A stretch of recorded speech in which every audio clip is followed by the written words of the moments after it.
In 1911, Booker T. Washington, the famous educator, author, and civil rights leader, wrote this, quote, "There is a class of colored people who make a business of keeping the troubles, the wrongs, and the hardships of the Negro race before the public.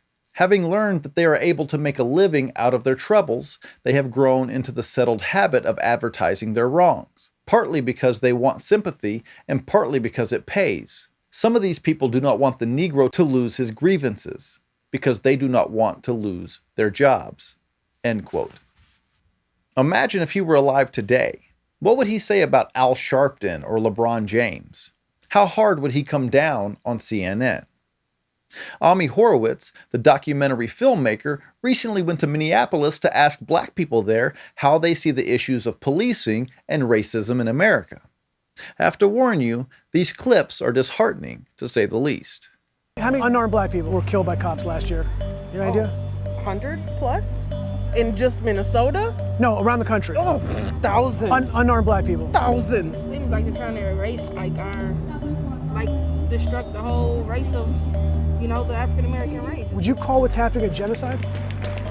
Yeah, I think that's one word for it. Genocide? Yes, most definitely. A genocide. Yeah. What percent of this country are white supremacists? Say most of the country. I can't give you a number, but You say majority of the country. yeah. I don't want to say we need to go start killing all white folks, but it's like, But maybe they need to feel the pain and the hurt. Feel the same pain that we feeling. Feel the hurt that you putting out. Get that back and see how it feels. Those people are completely ignorant about the statistics concerning how many people are killed by the police every year. So much so that they were okay with the word genocide to describe the plight of the black man in the year 2021. And they even talked about killing all white people. Now, I know these people all have the internet and can look up the statistics themselves, which we'll talk about later, but I know why they don't. They don't need to. They're being told that blacks are being hunted in the streets while whites never have any issues. Check out this clip from CNN where Chris Cuomo tells us when things will finally change. And you know what the answer is? You really do. You don't like it. I don't like it. It scares me. Shootings, gun laws, access to weapons. Oh, I know when they'll change. Your kids start getting killed. White people's kids start getting killed. Smoking that doobie that's actually legal probably in your state now, but they don't know what it was. And then the kid runs and it pop, pop, pop, pop. Cop was justified. Why'd you run? Oh, he had a baseball game tonight. Oh, a white kid. Oh, big family. That house over there. Those start piling up. What is going on with these police? Oh, what? Maybe we shouldn't even have police. That kind of mania, that kind of madness, that'll be you. That'll be the majority, because it's your people. What do you mean, your people? Chris knows that more whites are killed by cops than blacks every year. And he knows that more blacks kill whites every year than whites kill blacks. But the truth doesn't matter. So he pretends that only blacks get shot by the police and that things will only change once white kids are getting shot too. So if you're a black person and you watch CNN, you're going to be completely ignorant about this issue. And like Booker T wrote over a century ago, some people don't want blacks to lose their grievances because they will lose their jobs. Fear sells. Check out this undercover video from Project Veritas. In it, a technical director at CNN admits they sell fear. It's fear. Fear really drives numbers. It does, The happiest days in news, people, I would imagine, turn it off and then when they go with the family, they don't stay glued to it. Unless there's something that's uniting them, like the moon landing or something like that. Fear is the thing that keeps you tuned in. COVID, gangbusters with ratings, right? Which is why we constantly have a death toll on the side, which I have a major problem with, that we're tallying how many people die every day. Because I've even looked at it and be like, let's make it higher. Why isn't it high enough, today? It would make our point better if it was higher. And I'm like, what am I rallying for? That's a problem. Yeah. That we're doing that, Well, I mean, it helps with ratings. Of course, yeah, but at what extent? CNN sold us fear with COVID. And they're selling us fear over police shootings. But it's not just about the money, it's also about politics. Some of the people who will lose their jobs are politicians. I mean, Chris Cuomo's brother is the Democrat governor of New York. Now check out another clip from the undercover video from Project Veritas. And by the way, I put all of the links to the full videos in the description so you can check them out for yourself. Look what we did. We got Trump out. I am 100% going to say it. And I 100% believe it, that if it wasn't for CNN, I don't know that Trump would have got voted out. I really don't think so. Oh, really? I think if COVID hadn't happened, it wouldn't have mattered what covered, and Trump would still be in office. I believe. No, I don't think I came to CNN because I wanted to be a part of that. Yeah, I mean, like Trump, we did it. Like when Trump was, I don't know, like his hand was shaking or whatever like that. We brought in like so many medical people to like all tell a story that like it was all speculation. That he was like neurological damage, like that he was losing it. He's unfit to, you know, whatever. We were creating a story there that we didn't know anything about. You know, so that's I think that's propaganda. You know,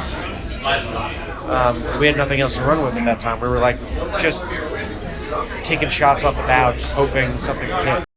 He admitted that CNN's #1 goal was to get Trump out of office, and that they were willing to lie to make it happen. Of course, that's no secret to us, or many on their side either, but it is to the low-information voters like some of the people Ami Horowitz interviewed in Minneapolis. After all, why shouldn't they trust CNN? They say they're the most trusted name in news. Look, in the same way they made stuff up about Trump being a racist to hurt him politically, they're making stuff up about the police and racism. Let's look at some statistics now. Last year, there were around 1,000 people killed in altercations with the police. 241 of them were black. 457 of them were white. And most of the people killed were an armed threat or actually attacking the police. According to a study done by Dr. Richard Johnson from the Dolan Consulting Group, after looking at 2/3 of the nation's police departments, he found an average of 27 deadly weapons attacks on officers every single day. That would be 27 chances for officers to justifiably kill someone. Think about that. If the police are really out there hunting blacks, wouldn't they cash in on a lot more of those opportunities? The reason there are so many who believe that the police are out there to kill black people is because there is money to be made and elections to be won. You know, it must be a head trip being black in America. To have to grow up in a society where you're constantly told that you can't be successful by people who claim they want the best for you must be confusing. And to make it even more confusing, they're often told that by the most successful black people in the world, like Barack Obama, or LeBron James, or Don Lemon, all ignoring the elephant in the room, that if the system is so racist, why do they get to have their dreams come true? And to make the head trip worse, they constantly say that the political party that fought to end slavery and Jim Crow are out to get black people, while virtually all of their examples of how unfair it is to be black in America take place in cities that have been run by Democrats since before Jim Crow ended. They tell us there is a school-to-prison pipeline that so many young blacks get caught up in. But which political party runs the cities where those supposed pipelines are located? And who runs the schools where those pipelines start? And on top of all of that, if you're black and consider voting for the other political party, they'll single you out as a coon or an Uncle Tom. They'll call you a sellout and claim that you must hate yourself because of your skin color. Again, that comes from people who swear they have your best interest at heart. The messaging directed at young black people is enough to drive a person mad. And it's because it flies in the face of reality.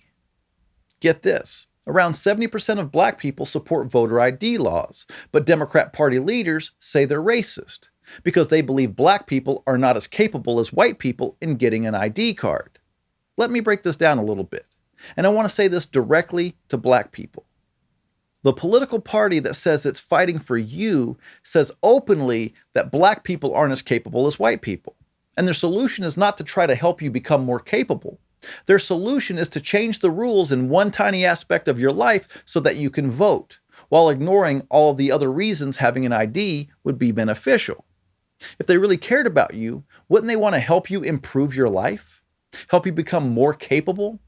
Then to fog things up further, they tell you that the political party that knows you are just as capable as white people are motivated by racism. They'll actually say that Republicans speak in coded language that proves how racist they are. So not only do Democrats think you're not as capable as white people when it comes to getting an ID, they think you're not smart enough to understand the way Republicans speak. They have to come out and tell you that something is a dog whistle, meaning that you can't hear what they're really saying, but the racists hear it loud and clear. So if they believe that you're too dumb to understand when a politician says something racist, and that you're incapable of obtaining an ID card, you would think that they would want your children to have a better chance at getting a good education. So of course they want to give you the option of sending your kid to a different school if the one in your neighborhood is failing, right? Nope. Those are Republicans that want to give you the option to choose which school your child goes to. I know it doesn't seem like a racist would support that policy, but Republicans do support school choice. Democrats don't. But they keep telling you that the other party is racist. In the words of Joe Biden, come on, man. They're using you to make money and to get votes. And the worst part is that they're not even trying to make your situation any better. Defunding the police efforts have seen a huge rise in murder rates all across the country. And if they were telling you the truth, you would know that your chances of being killed by another black person are far greater than the chance you'll ever be killed by a police officer. The fact is, they don't care about you. They want you to be ready to burn down your own city. They have the cameras waiting and the campaign slogans written. And that's the simple truth. Thanks for watching. If you like this video, subscribe to our channel, and if you want to become a supporting member of Blue Collar Logic, click on the link in the description and give what you can.